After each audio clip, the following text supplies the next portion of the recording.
takes. Are we going live on Facebook? I think so. Yeah. Yeah. If you're. Yeah, it says we're live on YouTube, all the other stuff.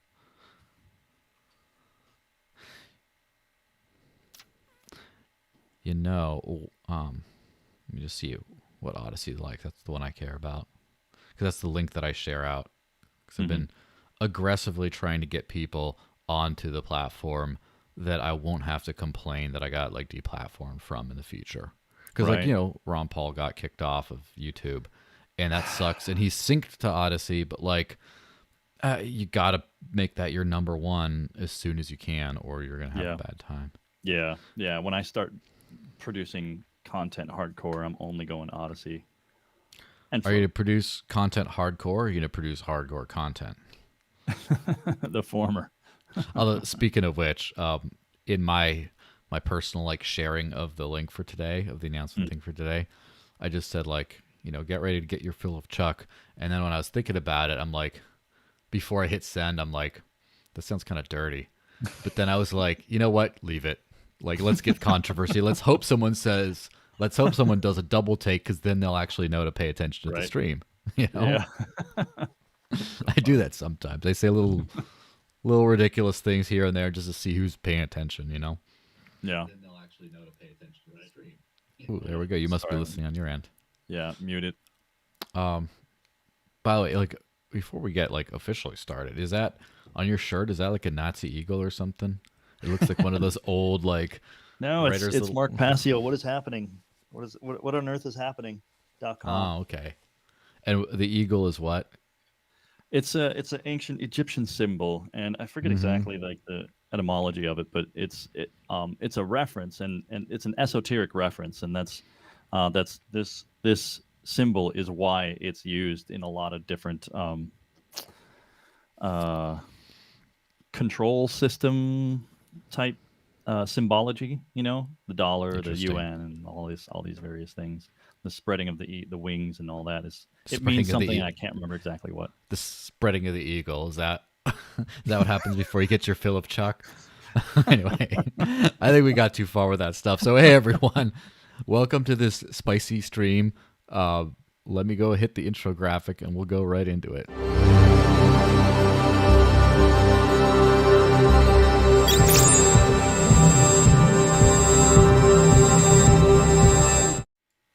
So, hey everyone, it's another Friday. I thought that was yesterday, but apparently it's another. That was already a week ago. We have another fun, happy episode of the Digital Cash Rundown for you. With me is my buddy, as always, Mr. Chuck Williams. How's it going, Chuck? Man, I'm glad to be here. It's been a while. It's been a busy September, now October. Tell me about it, man. Everything is going way too fast. And that's the thing, is I've been complaining about things that take too long forever. And every time Q4, I really soon I hear, THORChain is going to add Dash. I think it's all done on the Dash side. And then they're hopefully going to, and we get into THORChain a little bit. And it's all right, well, I don't have to wait for that. Hopefully the Dash Direct app starts being usable in every merchant everywhere at some point soon. And fucking Dash platform's been delayed forever, but hopefully within a few months. But the thing is, as much as I hate waiting for things, I'm not waiting for anything because I am too damn busy to be sitting around waiting for things. My life, I snap my fingers, woo, it's just life went past me. So that's kind of where we're at now. And hey, Justin, in the comments, good to see you, Justin. Anyway, welcome. You remember Justin. So before we get into stuff, the usual housekeeping stuff, like, comment, share, subscribe. People never say it in a different order, but whatever. I'm fine with that. If you want to access the paywalled Chuck, because I have a precious resource here that I'm exploiting for profit, so you got to go to cointr.ee/thedesertlinks. Leave a little tip with your donation. I tipped someone some Doge the other day, so I have no Doge. So if you have a random Doge hanging around, you can give something to me, although the fee is pretty high these days. And you can always use Odysee Hyperchats as well. So that is that. we're launching into our stuff now. Why don't we just start out with THORChain? Just because, why not? So, Yeah. THORChain, and I'll just give my quick rundown. Digital cash rundown. My quick rundown, and then you can give me what your first thoughts are. So, THORChain is a cross-chain exchange protocol, basically. So, basically, the easiest way to describe it to crypto people is it's Uniswap without wrapped things. It's just native chain Uniswap. Now, and the way I describe it to regular people is just imagine like a place to swap tokens for each other, like assets and stuff, that just is completely decentralized, for, you know, at least close to it or whatever. And it just, every aspect of an exchange, like a business, is disintermediated to, like, you can provide the liquidity and get money for it. You can do, you know. And so that's basically how I describe THORChain. So THORChain was one of those like huge hype projects in 2021. They, Eric Voorhees and others were really big behind it because of, you know, all of the stuff that it enables. And the most interesting thing, they're not in mainnet. They might not be in mainnet until early next year. They're in ChaosNet, which ChaosNet is basically mainnet testnet. As in, it's operational, it's working, it's using real money, right? Like real cryptos. If you deposit Bitcoin in there, you can swap it for Litecoin like today. It all works. And it means if it gets hacked, you lose real money too. And it's just like their approach of putting it all on mainnet when it's kind of ready, but not super secure yet. And then just seeing what happens from there. And so what happened from there is they got a few huge hacks. Bunch of money got lost. Their treasury covered the losses, so the people who provide the liquidity or whatever lost the money, didn't actually lose the money. But then all the node operators just kind of shut down the chain for a couple months as they're fixing it. And then now they're starting to enable chain by chain and by chain. They just enabled Bitcoin. So they enable like Binance Chain, some other stuff. I think they're going to be Ethereum next, and then we'll be good. So, big long ramble from the less buttery and seductive of the two voices here. Why don't we get the real deal with Chuck? What do you think? Well, okay. So I'll be perfectly frank. Like, I haven't done a whole lot of specific research on THORChain in particular, but you know, the bit that I did do, I mean, they build themselves as I think you missed this point, decentralized liquidity protocol, right? And Yeah. if you break that down, like, decentralized is incredibly important. You know, there's no central entity that is doing the thing, but at the same time, they have, in a decentralized way, agreed to fund for failure. And there's a lot of very interesting things that I think are happening with this particular protocol from, you know, a 2-decade veteran of software development, you know, kind of person. And one of the things that I think is really interesting is by leveraging this ChaosNet practice, like they're essentially skipping over testing, right? Like this whole like, oh, let's test things and which I think can accelerate the fixes. Like, there's always bugs in software. There's always going to be some amount of failure. I calculate into my estimates however much you put into a first release, you can expect 30% of that effort to be bug fixes on that particular release. And that's if you do things well. If you do things like haphazardly, and just like put crap out as quickly as you can by some, you know, unvisioned, unfocused manner, you can expect double the effort in just bug fixes. So you can create this never-ending growing pile of work if you don't deliver to some quality. And I think by going with this ChaosNet methodology, they're forcing themselves to, like, this is the real deal. You know, this is it. It's got to happen. And so there's more empathy and care that's kind of inherently baked into the lines of code that the developers are writing, because, you know, they're like, this is it. You know, this is the code. This is for production. There's none of this, oh, we'll fix it in production kind of stuff, or you know, that they have to make sure that it works out of the gate, because there's no in between, which I can I like, and because it kind of forces a bit of true empathy on the developer side, which is rare. So I like that. But personally, like I feel like I'm missing out on this whole DeFi thing. Like I've been so busy with Flote and my personal life. Like I'm signing a contract for land. I'm trying to build an intentional community. I'm trying to work with people to create some personalized consensus agreements with our community. Yes. So like that's a whole like team and group management kind of thing that has pulled me away from following the crypto sphere to that level. But I like this. Have you ever tried an unintentional community? Just accidental. You just like, oh, Yeah. we made a nation. I don't know. But the funny thing is, so DeFi is something that it's all about DeFi and NFTs these days, and it's kind of hit me into a little bit of a boomer. The thing about all this like smart contract stuff, that was the previous one. Everything's a smart contract platform. Everything's an Ethereum killer kind of thing. But now it's just about those couple of things. And I was kind of a crypto boomer about this stuff because you don't have to know everything about everything that's new, especially since a lot of it's going to be garbage, right? Yeah. And what I ended up finding out, I mean, obviously NFTs that was a relatively quick head wrap where I'm just like, oh, it's like a certificate of authenticity on the blockchain, and like once you can connect it with a unique piece of art or something like those things in the background or whatever, or once you basically have proof digital scarcity, collectors will always like that. And like I get it. Now DeFi took a lot longer because what I realized is I didn't really understand Fi or CFI, right? I didn't understand it super well. Like I understand like money and sound money and how the banking system's messed up and all that kind of stuff. And is someone vacuuming in your room? Not right now, no. Oh, I hear this weird sound kind of coming around.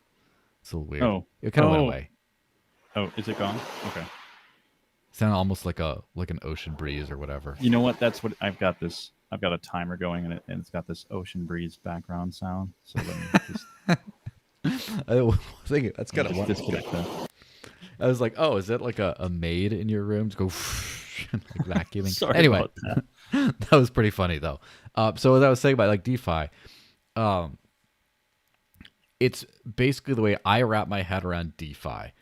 It's as simple as it sounds. It's the decentralization of finance. Whenever you think of finance, you think of like when you think of people who work in finance, like loans, stocks, trading, derivatives, just all that kind of stuff. It's just decentralizing that. And so, for example, like liquidity, everyone talks about liquidity on exchanges and stuff like that. I'll break down this goes back to THORChain, by the way, is specifically why I think that's cool. Is so if you want a decentralized, if I want to trade something, right? Say I want to, and let's just take again. Probably Justin Live says I thought it was a toilet flushing, and it's like, oh, poor Chuck, Chuck. That's definitely a chief experience officer for Flote, but spelled differently anyway. So. I'm getting sidetracked by the puns. So let's just say, and I don't know for sure it works this way, but I'm assuming it does since it is an atomic dex. Like let's say the Decred like atomic swap dex, where I want to trade some Litecoin because I don't know, I have it and I don't know why you'd want it, but anyway, I want to trade some Litecoin for Dash. And so I'm trying to do a trade with you. You agree with the terms. Like, oh, yeah, I like the price. Sure, that's good. You have the exact amount I want, and then we hit go and it goes, whoop, swaps. No one can stop it. Decentralized, great. The problem is, what if there isn't a Chuck on the other end who's just waiting with this exact amount? Like, you realize how, like, the complexities of that, right? It's just so hard to find, to, like, match the exact person with the exact other person. It's just, like, the complexities of, just think about you run through probabilities, right? Of like, what are the probability that someone else has the other asset this person wants for the price they want, in the amount they want, at the time they want, and each little filter lowers the probability until you could be just waiting around for a trade. You got to have But that big. You got to have a big market to make that happen. yes, but with a liquidity pool, you just have all the money there, just swap right away. And so Right. that's pretty cool that like, so I'm a liquidity provider on THORChain, like for like $20 or so. It's like something really small. Just I wanted to try it out. Sure. But basically, I put some like money in there, and then now they're using part of my money as well as the rest of the pool money when someone wants to trade. So I want to trade, it goes whoop, and then whoop, goes out. Right. And so that's what's really cool about it. And I really hope they can make it stable and not work and not like have all these problems. But yeah, so ramble on that for a little bit. Yeah. That's the whole thing. I mean, when I heard about DeFi, I mean, I was at I knew it was coming. I forget who introduced me to it, but it was I want to say mid 19, early 19. At one of the Bitcoin conferences here in Florida in Miami. And I forget the guy's name. I think it's BlockFi, the young guy from the UK. One of those dudes. Yeah, I was supposed to interview him for the crypto show, and it just didn't work out in terms of timing. But anyway, I've been listening to this guy, George Gammon, and shout out to George Gammon if you guys have. I mean, definitely check him out on YouTube. He's all about understanding how the Fed messes with our money, and all of those different markets, the repo market, the dollar market, the stock markets, all those like traditional markets, and just comparing and understanding how those financial markets work and comparing that financial economy to the real economy. And what I think is happening now is there is a new economy that is growing, that is going to eat some of the value of both the real economy and the financial economy. And there's even this, theoretical kind of third economy of the global dollar economy, where there's loans and swaps that are happening both overnight and short term and midterm, between countries and between nations. And because a lot of people think in dollar terms, I keep having to be reminded of this. Like it took all of us in the crypto space, I think, some amount of time, and maybe you're not even there yet. I think there's a significant percentage of people who are in the crypto space that still think in dollar terms. Their unit of account is dollars. And until you can break away from that, you're not going to really understand the financial market compared to decentralized finance. And that's kind of where you have to start, is get out of the dollar unit of account. You have to have a new unit of account. And again, circle back around, all value is belief. What is your unit of account? You got to pick. And that's where you get the maxis and your preferred set of coins or your basket of coins. Or if you're really, really lucky and evolved, you'll recognize that there is some kind of aggregate. There is some kind of way that many things have some kind of value. And you start with, I mean, a lot of people start with, what do I need to survive? You got food and various commodities, housing, those kinds of things. Those are your, like, a lot of people call them consumer prices. Yeah, those retweets. kinds of things. Yeah, retweets. I mean, hey, if you want to value those, I mean, soon enough. I mean, gosh, yeah, Twitter's launching Bitcoin, Lightning Bitcoin tips. Isn't that happening? Yeah, that's so. We could go into so that anyway, too, like this, so that's where you got to start. I think, to just understand, get your head around DeFi and how money can be exchanged and loaned, and why liquidity pools are important to kind of bridge the gap of matching people for trades. And a lot of times the trading it doesn't seem like trading is the core offering of these. They really want you to get into the loaning and the earning of interest and all this kind of stuff. And that's where I think the Fed is really flipping out. And that's why they want to get control and see your transactions and see all your bank, transactions that aggregate up to $600 within a 30-day period. There's the capital controls, essentially, is where it's coming in, because they have lost control of capital. They now want to institute capital controls, and DeFi is a big part of that. And it's a race. It's a race to see technology versus legislation now, and this is an ancient race. That's why I like being left in the dust, because if I'm being left in the dust, the government fuddy-duddies are really being left in the dust. Oh, yeah. They have no chance. Yeah. Like, for example, I remember not too long ago, like couple weeks ago, Ryan Taylor gave a tweet where he said he's the CEO of the Dash Core Group, which does a lot of the Dash development. He said that like they had like an IRS subpoena to like they wanted to like say they basically wanted financial like accounts for certain people, like that guy. Tell me all the Dash he's sent and like how much is like that kind of stuff. I remember and they just, seeing something about that. Just laughed at him. He's like, dude, that's not how any of this records. works. Yeah, just like who, like how no one knows. It's like this was supposed to be who was it? The SEC or the IRS's financial expert on crypto? Yeah, a PhD. Yeah, a PhD expert on crypto. What? Asking for KYC information on blockchain transactions. I mean, how fundamentally wrong can you be? I mean, I get it. Like Bitcoin is pseudonymous, and they were probably told that you could get that information, but that it's not easy. It's not easy. Yeah. You have to be tracking people to get that information. Yeah, and that the traceability thing. There are, I'm sure, people in government institutions that do have a much better way of tracking stuff, but it's just funny how like a lot of these higher ups just don't know anything. Although it's funny because I think a lot of people did not act on crypto because they're like, what is it? I don't care who's using it. I don't, whatever. But more importantly, they're like, you know what?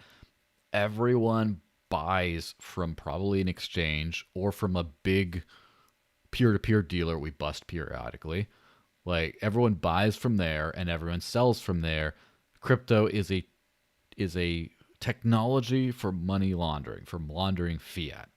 That's kind of the idea to them, right? And so they're like, well, as long as we get into these, like, as long as we like can subpoena Coinbase for their customers or whatever, and as long as we just bust the random ATM operator who doesn't put KYC in his machines or whatever, as long as we do that, we're okay. We can control it. I think DeFi woke them up though. They're like, oh, you mean there isn't a Coinbase to subpoena anymore? Maybe. Like there, I think maybe. I think they're still having a hard time getting their heads around it. Even with it, probably was a wake up call, but they still don't know what they're waking up to because they're so centrally, like they're so focused, they're so ingrained in this hierarchical system of control, in this centralized system. They can't fathom, they cannot imagine any kind of system that functions without a central entity. And because they cannot imagine it and they can't think it, they're missing it. They're completely missing it. And and so they won't. They'll never be able to catch up, and they haven't gotten it yet that they're not going to be able to do what they want to do. They're just assuming that at some point there's a central entity that's collecting everything that they want, and they'll just subpoena that entity. And I just don't. I'm telling you, it's probably 0.01% of the government agencies that actually get that. That's just not there, does not exist, and it was built in a way that is not going to exist. So, hey, central bank, sorry, you're dead. Well, that's why the thing is, in defense of these dinosaurs, there's a reason for, like, they were kind of right until recently, because they're like, well, first off, Bitcoin is the exception in the early days, right? Where you have a decentralized protocol, the founder just disappears, and it's just like, but still, like, everyone used Bitcoin to get more fiat still, and they still are largely doing that. And then you have a whole bunch of other projects. They're like, oh, Ethereum, well, there's like Vitalik and these guys. Like, we know where they are. They run it, and well, it's decentralized, but they kind of run it. And then you're talking about like, EOS or whatever. There's Dan Larimer over there. There's Charlie Lee with this, or Fluffy Pony with that. And there's like, they kind of see the centrals, and then also they're like, well, everyone goes on Coinbase or whatever. Right. So there's a central point of failure in all these decentralized projects, which is, maybe they're just like, is it really decentralized? Nah, there's a Coinbase.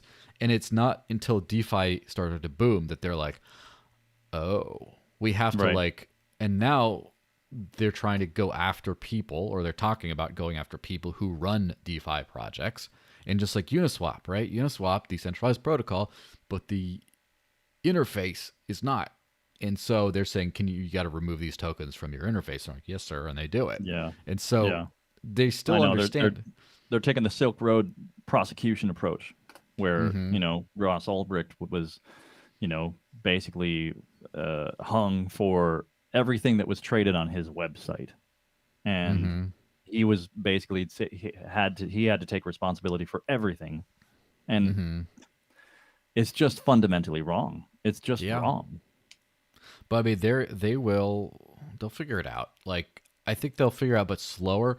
And I'm okay because, as I've said before, government is a framework around reality. A lot of times, is it in a semi-free society? I wouldn't call it a free society, but you know what I'm saying. In a modern society, especially, it's the rules and things that people can kind of figure out and agree to around what is actually going on, right? And so it's reactive. Government regulation, I have to say, on the grand scheme of things, is reactive. Like, they got rid of drugs for a while. I mean, they didn't get rid of drugs, but they illegalized, made drugs illegal for many years. And then as attitudes started to shift and people were just using pot all the time, then the regulation kind of was an aftershock of that, where like a lot of states started to decriminalize, legalize, whatever else, and it's just super slow and super archaic, but it's kind of like that. And so that's the way the crypto stuff is going to be, I think. It's already super late to try anything to regulate crypto. I mean, they're really late to the party, but they're going to be just like 10 years behind. Like, oh well, every DeFi founder has to, but then there's going to be a way for everyone to be a DeFi founder, and there's going to be no central this, and like there's going to be no website to shut down. Even like right now, there's like a front end website or app store app or whatever they can shut down, even with the protocol works. And like by the time they start worrying about that stuff heavily, it's just not going to be there anymore. It'll be somewhere Right. else. Yeah. Yeah. I think this is a problem that they will never be able to touch. They won't be able to catch up to. I mean, the idea of institutions, and I think this is a generational thing. The idea of institutions is sacred in the mind of a boomer, and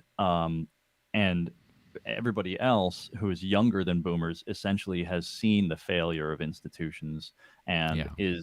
and all of this is intended, is coded, is built to replace these centralized institutions, because we've seen how morality fails when you centralize, and these powerful institutions attract corruption, and Yeah. that's the failure, no matter if it's money or power or legislation or control or whatever it is. Like, you get to a certain size, and Facebook was great in the beginning, but now, like, what's happening? It's like this instituted system of control, and that's just what happens when these systems that seem to only want to grow, they haven't established a boundary of growth.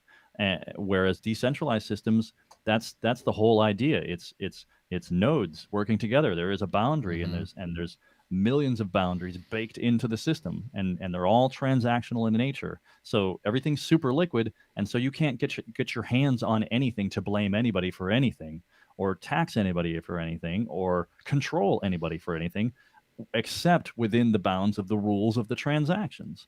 And Yeah. I think that's why they're going to have to pull the switch at some point. They're going to try and shut down internet communications. I think that's the end game. And when that happens, that's when the revolution starts, I think, when they try and shut down the internet. We did have a super chat here, which it's partially cut off at the end, but that's fine. I'm gonna read it anyway. Oh shit, I just opened the wrong thing. So the SEC's Gensler is determined to slow it down at all costs. Gensler said that these decentralized swaps / LPs do have websites and user agreements. So he's been strongly hinting that there are targets they could go after if they can't stop the back-end tech. What a weasel. What's the worst that Chuck thinks could happen because of these regulators? The worst. They'll get some people, just like with the government, pot regulations. There are millions, literally millions of persons, mostly I think over 80% persons of color serving time for possession of marijuana. Right Mm-hmm. now, marijuana is legal in many states, decriminalized in many states, but they're not getting out of jail. Ross Yeah. Ulbricht's not out of jail. They're going to get some people for some kind of stuff, and they're going to make examples of them as best as they can. And the worst that can happen is that they launch a central bank digital currency. The central bank digital currency influences enough people where it becomes a form of legal tender, and the majority of the population, again, worst case scenario, the majority of the population accepts the central bank digital currency, and then they have control over individuals' finances to the degree where they can shut you down for making a bad tweet. They'll shut you down across the board, across with everything. Now, I don't see that happening. We've already have the technology, we already have the means, we already have the people, we already have the plans, we already have the networks. There's already ways to get out we have and the around technology. that. We can rebuild him. Yeah, we can already work around it, and even beyond that, we're looking at legal structures that will protect individuals even in those cases. And one of the things we're looking at, maybe I shouldn't say, I won't say, but let me put it this way. Private membership organizations are structures, legal structures that exist that allow individuals within those organizations to trade freely amongst themselves. And this is an established organizational structure that even in the cases of shareholders' rights, precedes shareholders' rights in terms of ownership over an organization. So you can list a private membership organization as an owner of a corporation, and that private membership organization will be protected and upheld by law. And you can trade within them. Many customized, many issued currencies, trade groups, as they're often called, trade groups can issue their own tokens under a private membership organizations, and then the dentist can trade the tire dealer, this many inner trade group tokens for dentistry versus tires, and they make matches in themselves. Private memberships organizations are a private membership. The DAO, the Dash DAO, is a private membership or association of masternode owners. They are the beneficiaries listed on the Dash DAO, and the Dash DAO is a trust. It's a New Zealand trust, wherein the private membership or association is the beneficiary of the trust, and that trust owns the Dash Core Group and the which is a Delaware corporation, and the other Cayman Islands organization, the Dash DFA, Dash Fund. DFO, yeah. Dash Investment Foundation, whatever it is. Oh, DIF. Yeah, okay. The DIF, right? So, and I know that private membership associations have been used to make an end run around such legal, legislative, or prosecutorial activities, and they are on the rise. They are blowing up, and this is just a natural outflowing. So I don't think that the governments are going to be able to keep up with it, and unless they make some fundamental changes. See, the interesting thing here is that I believe that the Federal Reserve itself is organized under the private membership association. So if they destroy private membership associations, they're going to have to destroy the Fed. That'll be interesting. Well, let's hit this other one here about a Spark pool. The second largest Ethereum mining pool in the world is suspending operations due to the ongoing China crackdown on crypto. And they officially announced that they are suspending access to new users in mainland China on Monday in response to new Chinese authorities initiating new measures to combat crypto adoption in the country. So it seems like mining industry, as it were, in the past is dead, especially in China, but it's moving on to other things. And the Ethereum wrinkle to this isn't Ethereum going to get rid of miners pretty soon, like in the next 6 months or so? Or I don't know. They've exactly been saying that for years, though. Like, I don't know. I mean, it's just one of these, software development cycles that keeps getting pushed out. I mean, if you're in China, you certainly have some things to worry about. You certainly have concerns to worry about. They've demonstrated that they will use any governmental measures to disappear you or make your life very difficult.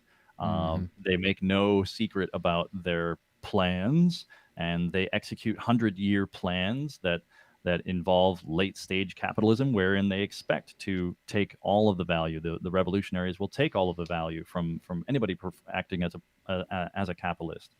But that's not to say that, I mean, there's plenty of private banks, there's plenty of private institutions that are still operating in China, but the government has a lot of control, and they can exert a lot of fear, and they control all the media, and they control all the internet pipes coming in and out, so they can just make it very difficult to operate. And I understand the fear. I just think that China is going to ban themselves out of the future. It's going to take a while. I'm guessing about 15 years from now before China actually finally crumbles.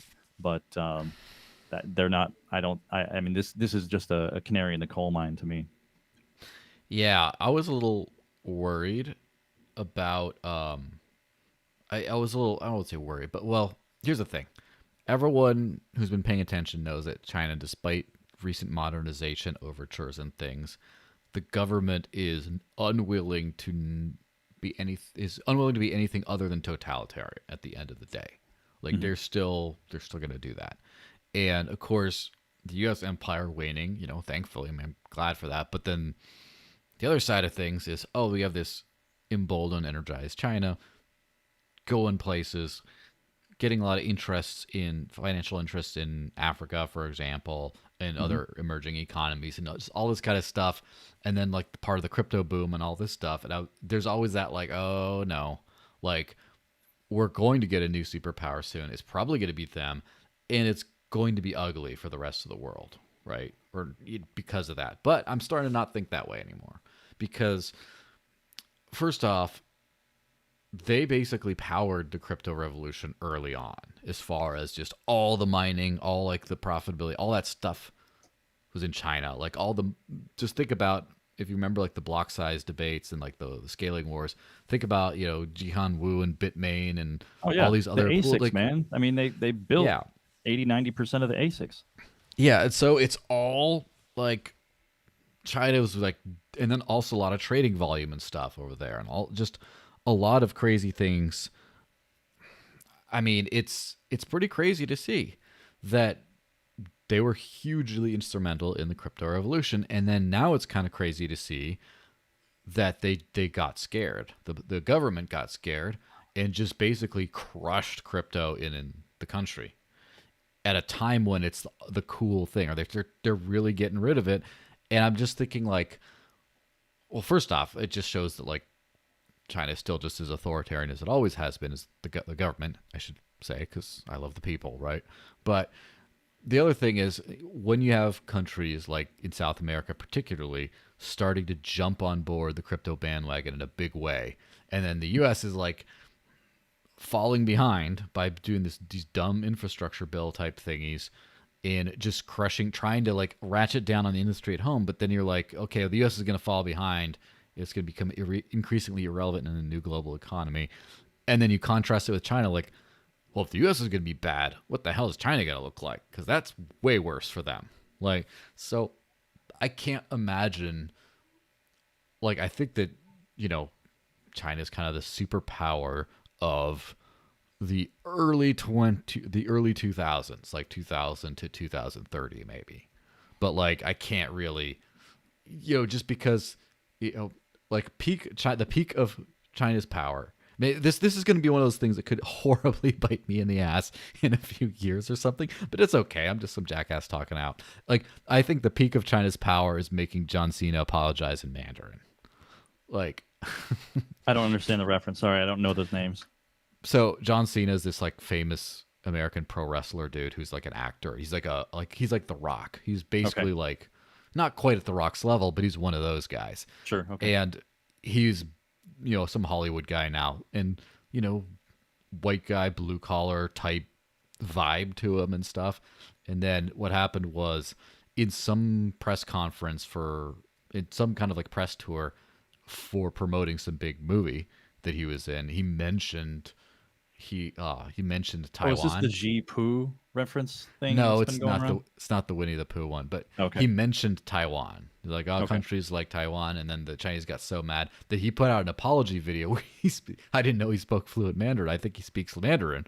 Oh, And wow. he's like apologizing to the Communist Party. And that he said that Taiwan was a country. Oh, I misspoke. I was so tired. Oh. And it's like, that's a little weird. Like the Hollywood completely bending the knee to China, and like the NBA bending the knee to China. All that kind of stuff is Hmm. a little creepy. But I think I think that's the peak, you know? I get it. Yeah. Maybe. Well, I think that we have been in an information and economic war with China, instigated by China for at Mm-hmm. least 2 decades, maybe 3 or 4 decades. I mean, just recently, just in the past week, you had organizations like Bloomberg, Fidelity, HSBC, and several others having private meetings in China with the PBOC, represent the head Mm-hmm. chairman of the PBOC, and coming out saying, "Oh, we can't talk about what we talked about," that kind of stuff. There is fear, and I don't know if it was Biden or Bush or one of the recent presidents went and signed off several hundred deals simultaneously for corporate ownership. It was a presidential signature with a number of organizations that created some kind of exchange, but China holds these guys by the balls essentially with these Mm. contracts because there's tons of value that the Chinese government is under their control, and these are thugs. These are just like the American government. It's a criminal organization. They're just fighting for turf. They're fighting for territory, and they're trying to do it in a way where with as little blood as possible, because blood is more expensive Yeah. than expenses, right? It's So they don't the free want that. market is never wrong, right? The free market is undefeated. Right, and that's why they come in here, and they come into a lot of countries with their money, and China's divesting themselves of dollars. They're making strategic moves. They're building up their gold reserves. They've been collecting Bitcoin. There's a lot that China's doing on the economic front that causes them to be well positioned for the hyper Bitcoinization, as they call it, of the future. And Mm-hmm. I mean, that might be part of the thing that gets blamed for the American empire falling. And so, yeah, there is. I agree with you. I think that China could probably take that empire seat from certainly an economic perspective. And I just don't feel like they're going to like launch physical war. But if you've read The Fourth Turning, we're in those times. This decade is that time. If there's going to be a physical ground war of any kind, this is the most precarious time, in terms of the 80-year-ish cycle. And I'm hopeful that we will avoid a physical war. I'm hopeful that we'll avoid nuclear war, but I know that an economic war and an information war is happening. I mean, China owns a lot of the media, of the American media, and very, very likely controls a lot of the messages coming out of the American media, and very likely Mm-hmm. controls a lot of the things that politicians are scripted to say to Americans on American media. So Mm-hmm. there's definitely control happening in a centralized way at that level. The thing that I think that they're basically not banking on is the um, the free spirit, the Mm-hmm. entrepreneurial spirit, the capability of one or a very small group of people creating something that can cause such a fundamental change that it would attract everybody in the world to go that way, and not the centralized way that China and the governments of the world, the centralized entities, the banks, the central banks, both all together, the IMF, Klaus Schwab and his friends, all want you to go this direction. They're just not counting on anybody being able to build something that will attract like honey everybody else in the world who doesn't like what's going on. A Yeah, real option. that's for sure. Let me read this super chat real quick before we move on. Free Ross, freeross.org/donate. he received about 50 Dash in 311 transactions within 3 years and 8 months. Yeah, so if you want to donate some Dash, you can go there, but also a bunch of other cryptos. I'll probably take Doge too. Maybe I'll empty the last of my Doge that I didn't send to Naomi in a CoinTree chat on there. But as you're saying about the radical thing that attracts people, that's the thing about I don't think people understand quite as much. And I did some video on like jurisdictional competition before, because as you said, crypto's really opened my mind to a lot of things, as it has with a lot of people. I mean, philosophically, no, I was always on this page, right? As far as like, I want the world to be free and anyone do whatever they want kind of thing. But as far as the possibilities, because technology hits such an area where the actual physical infrastructure of things is super easy to bootstrap from nothing now. Like, is in the entire financial system. Like, so imagine like you have an largely unbanked, let's just say South American or African country. And then how do you get them all on like Visa payment rails? Like, okay, well, you got to like have a Visa office in there, and you got to like get everyone a specific card reader that does this kind of stuff. And then you got to like liaise with their banks. Do they have banks? Like, or start a bank that then like, there's all this stuff that you have to do. Hardware and infrastructure and step by step and step. And you're going through all these centralized entities the whole way. Yeah.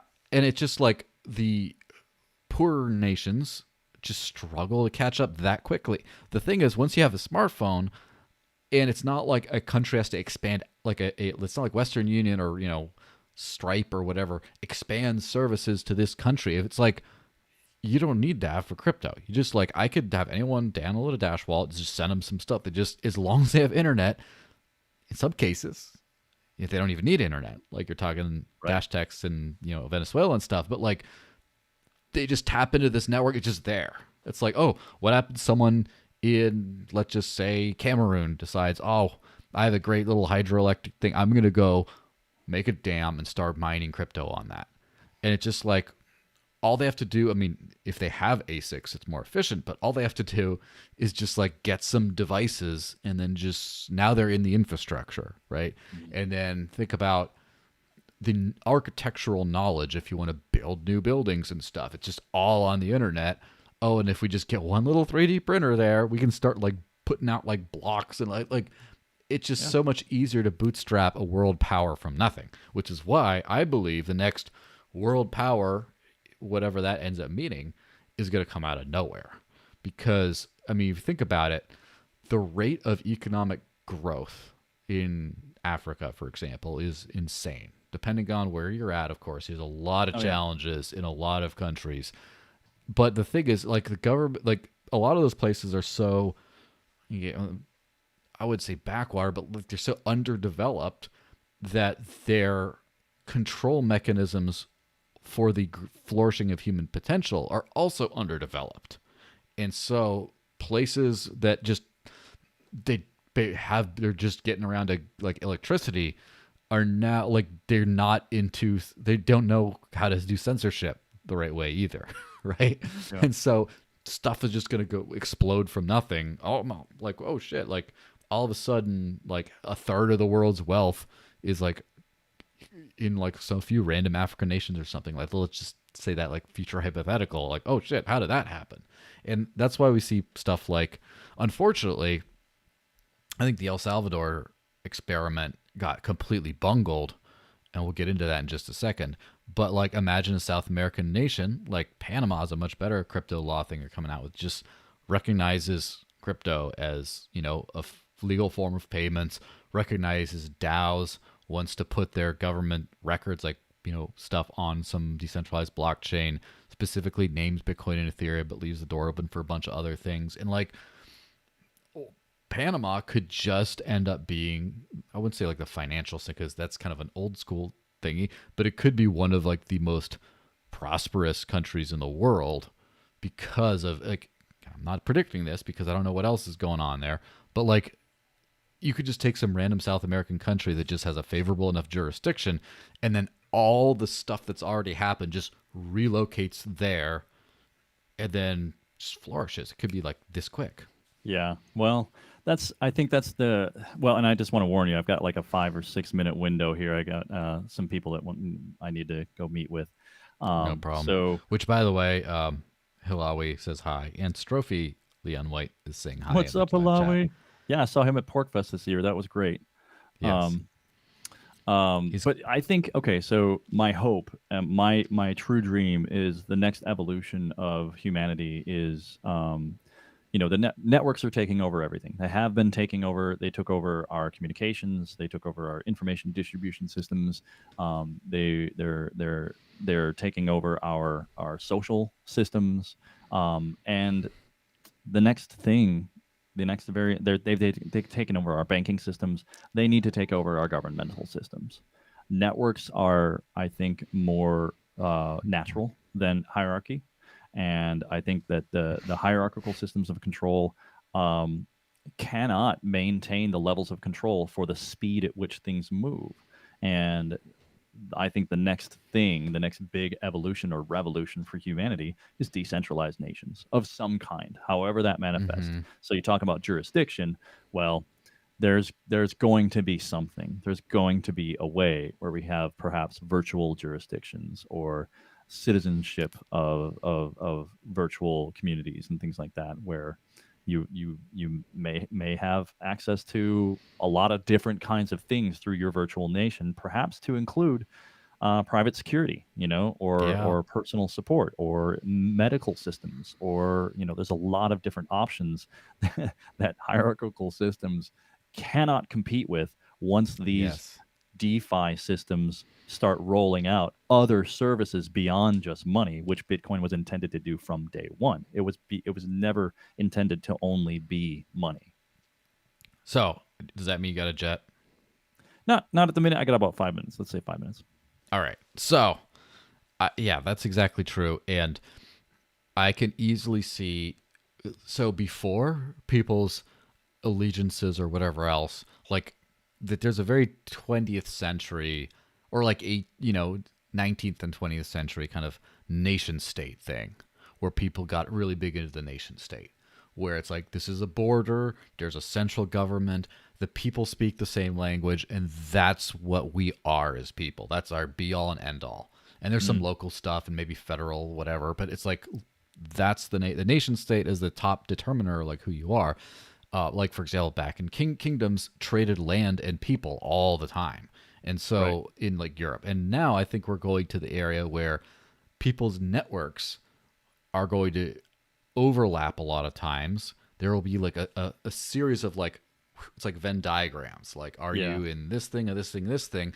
And the geography of people is going to matter very little compared to the way it used to. Like a certain geographical group of people, like a certain apartment building, will have a few different Venn diagrams over it, not all the same even.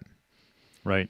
Yeah, and I'm wanting to do more research on the legality of these things, and I would encourage the audience to start doing some research on if they're an American in particular, their personal straw man, and the idea of the body politic, and where we the people actually comes from and what it actually means.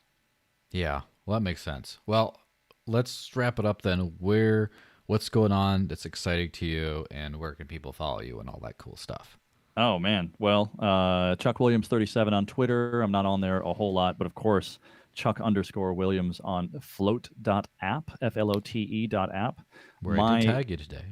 Yeah, my attention has been 100% focused on Flote these past, since I started with them this past January. And we're trying to relaunch our Q4 by the end of Q4, a rebirth of the entire platform that we've built from the ground up. We're basically saying out with the old, in with the new, and we're gonna rebuild it with a better tech stack, and I'm really excited about that. So we've made some great strides and gains in that area, and we're still kind of speccing out the delivery of the Flote token. We have decided we're going to do an IDO, initial DEX offering So keep an eye out that. You can go to flotetoken.com, Flote token.com to learn more about that. And there's also float.biz where we keep our blog and other information, flote.biz. So Sounds that's fantastic. that's where all my attention and time is going, other than the intentional community that I'm building with my wife and land purchase that I signed a contract for. Hopefully it will be accepted this weekend. So it's my fourth attempt. Not to mention the accidental community. But anyway, yeah, remember everyone, networks, not hierarchies. Yes, indeed. All value is belief. And would you rather fight one chuck-sized duck or 100 duck-sized chucks? Those are the things you should keep in your brain. All right. So Indeed. Happy Friday, everyone. Go get drunk or whatever, but responsibly. And follow Chuck and get on Flote. I'm on Flote as well at the Desert Links, and I do answer stuff there. I do check it and post there every single day.